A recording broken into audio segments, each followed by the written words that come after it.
As the fight over the controversial transmission line in Maryland rages on, a federal judge issued a decision giving developers access to people's private property to complete surveys. Fox 45's Jessica Babb shows us it's a decision being met with pushback.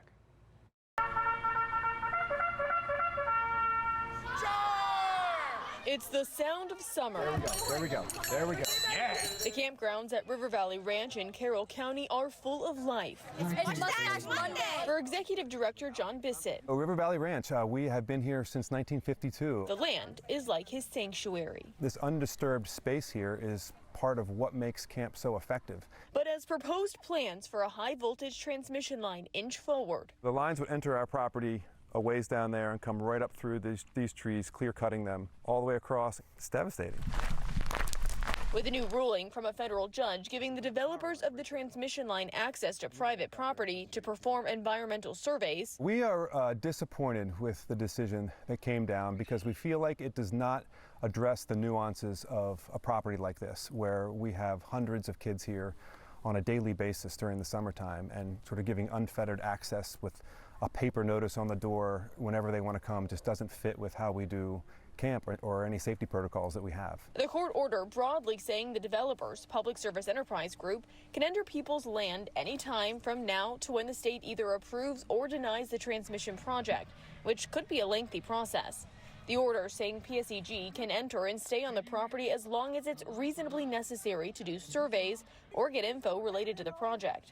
But for Bissett, based on where the lines would be running and where the surveyors would be working. Got it. Less than 100 yards of dormitories where kids are sleeping. It's not safe, and it's not in the best interest of what parents expect of us for the campers. Based on the court order, PSEG has to give landowners 24 hours notice before coming on their private property to do the surveys. So we asked PSEG when those surveys will start, but they wouldn't give us an answer, meaning landowners like those here at River Valley Ranch are just stuck waiting to see what happens next. In a statement, a spokesperson for PSEG says they appreciate the court's consideration and are reviewing the decision for their next steps in the process. Not knowing when they're going to be here, where they're going to go, what kind of equipment they're bringing, the types of surveying they're going to do, again, without proper supervision or background checks, it's just frustrating to think that we have to somehow figure this out now, and it's put on us to figure out how do we maintain the standards that we have here while still trying to accommodate this federal decision. So far, sheriffs in Frederick and Carroll counties have been outspoken, saying they won't enforce a court order. It's a civil order to go on to their property. I'm not getting involved in a civil order between the courts, Piedmont, and landowners, but I will stand with the landowners in this county and resist this project. Nice.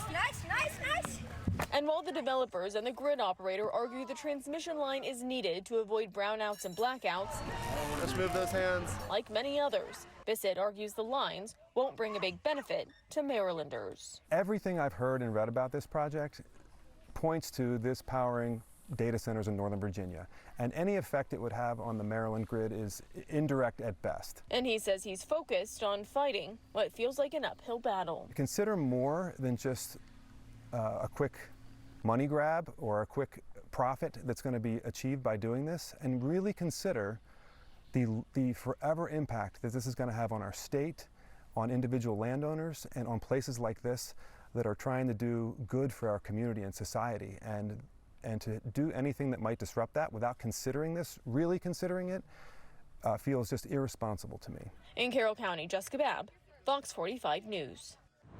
I'm Kai Jackson. Thank you for watching. Here's another video to watch. Also, please take a moment to subscribe to our channel.